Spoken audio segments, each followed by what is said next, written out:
Salutare! Suntem în localitatea Breb, județul Maramureș, un județ în care tradițiile românești s-au mai păstrat, o localitate în care oamenii sunt extrem de primitori aici în Breb și aici este un resort în care sunt mai multe căsuțe foarte, foarte frumoase, din lemn, apropo. Și acum o să mergem să vă arăt căsuța în care noi ne-am cazat.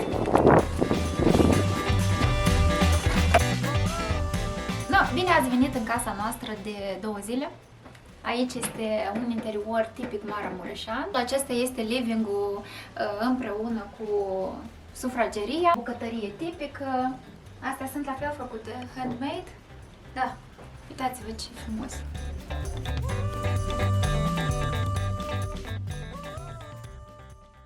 Ăsta e un țol de pe vremea bunicii, tradițional și probabil manual, țesut. Lipsește aici un ceainic pentru că noi suntem iubitori de ceai și de cafea fierbinte. Okay, în schimb, gazdele ne-au dat apă fierbinte. Da, azi dimineața am savurat o cafea foarte bună și un ceai bun. Haideți să mergem mai departe. Aici este sufrageria, unde poți să stai și să mănânci copios, pentru că mâncarea este copioasă aici, un mic dejun cât un prânz, aș spune eu, și poți să te relaxezi și să savurezi peisajul de afară. Ce frumos! Da, probabil și vara este minunat. Bun, haideți să vă mai arăt ceva. Un cuptor, bunica mea îi spunea cotluon, așa se numește la țară, în Republica Moldova. Nu putem să facem focul, nu este permis acest lucru. Probabil nu toți turiștii știu să fac focul. Și încolo este baia. Și aici e baia și acolo e baia, pentru că această căsuță are 2 dormitoare, deci e pentru 4 persoane. Uitați-vă ce interesant se deschide. Da. Hop! Și s-a deschis. Bun, aceasta este baia. Cu această podea făcută din piatră. Și cam așa arată. Acolo la geam se vede un râuleț, dar voi nu o să-l vedeți.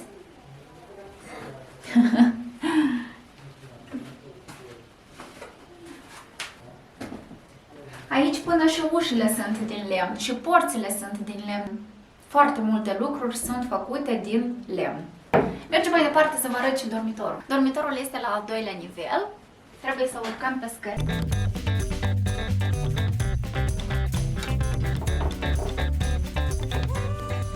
Iată și o pereche de șușoni cu motive tradiționale. Acesta este dormitorul. Are un tavan foarte înalt.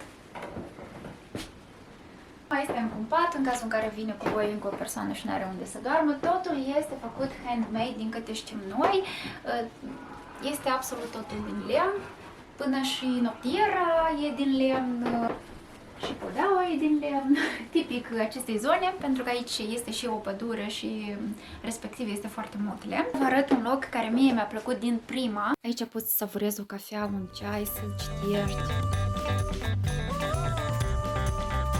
Peisajul este magnific, mai ales că este foarte multă zăpadă și asta pe noi ne bucură pentru că ne-am dorit să ne bucurăm cu adevărat de iarnă. V-am arătat căsuța, acum ne-am pregătit să mergem prin sat, să vedem și noi localitatea Breb. Am auzit că este tare faină, dar nu, o să ne convingem noi singuri.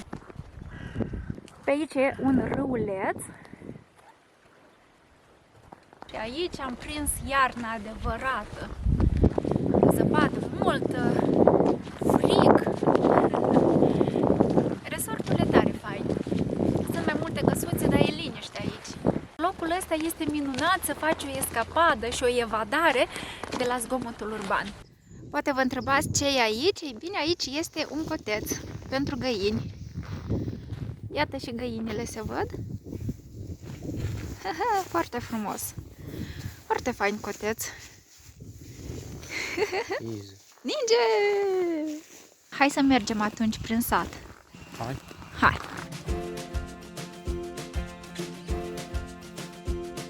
Câte ceva despre satul Breb. este un sat în comuna Ocna-Șugatac din județul Maramureș, Transilvania, România. Satul a fost pentru prima dată atestat documentar în anul 1360, cu denumirea Vila Olaharis, însemnând satul pârâului cu brebi, iar numele actual există din 1715 și vine respectiv de la o specie de castori astăzi dispăruți, iar cândva foarte răspândiți în zonă, care se mai chemau brebi.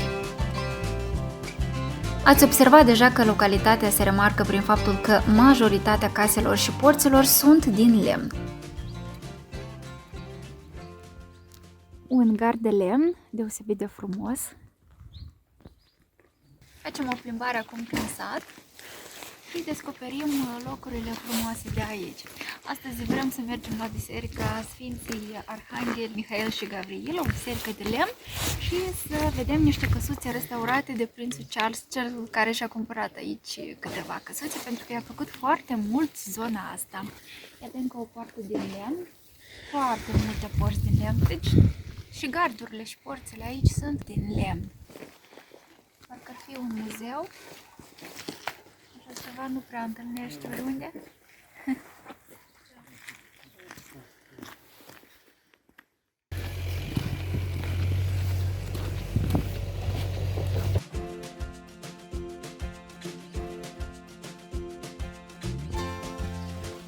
Uneori la o poartă mare și sofisticată lucrează aproximativ 6 meșteri timp de câteva luni, iar simbolurile sculptate pe poartă aveau ca scop protecția și purificarea membrilor familiei în momentul trecerii pe sub aceasta.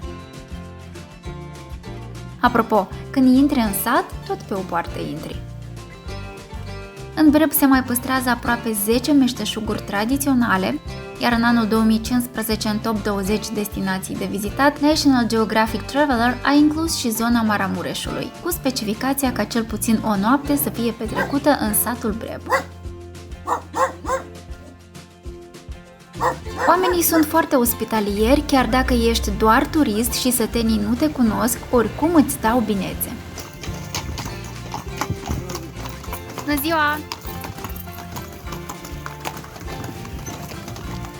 În localitate se mai păstrează portul țărănesc, care se poartă mai mult în zilele de duminică și la marele sărbători religioase. Unii săteni sunt numiți vecinii prințului, din simplu motiv că locuiesc în apropierea căsuțelor cumpărate și renovate de prințul Charles.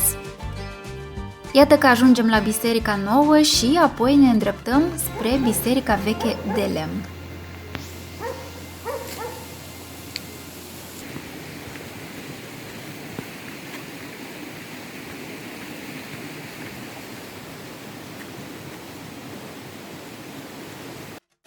Am ajuns la biserica de lemn Sfinții Arhanghel Mihail și Gavriil, care a fost construită în anul 1622 și figurează pe lista monumentelor istorice. Un loc foarte liniștit, se mai aude câinele lătrând.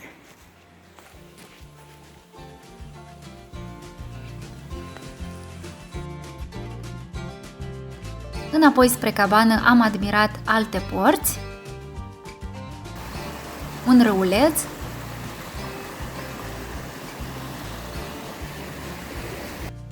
și am întâlnit un motan extrem de afectuos.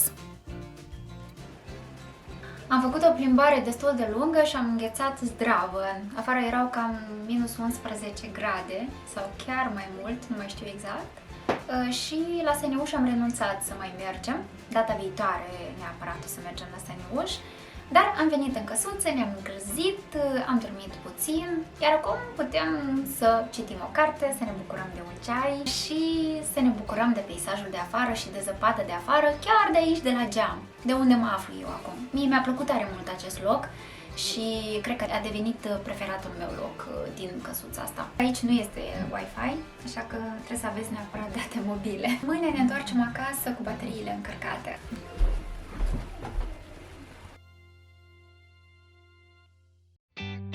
Neața, ne pregătim să mergem acasă.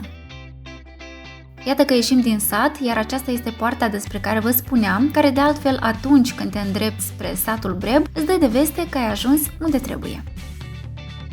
Haida hala maramu, chiar de n-ai fost până amu, că-i horincă și tocană, mâncare de bună seamă. Porțile de lemn din sat te-or întâmpina cu drag, iar în casă de intrat tradiții vechi vei afla. Meșterii din satul nostru te-or pofti să șezi cât poți, până te-or lotri o țâră cu străbună învățătură. Fragment din versurile pe care le-am găsit în cartea editată de Coconii din Breb. În concluzie despre Breb, oameni primitori, mâncare copioasă, liniște, tradiții păstrate, natură deosebită. Cu siguranță merită să fie vizitat și vara.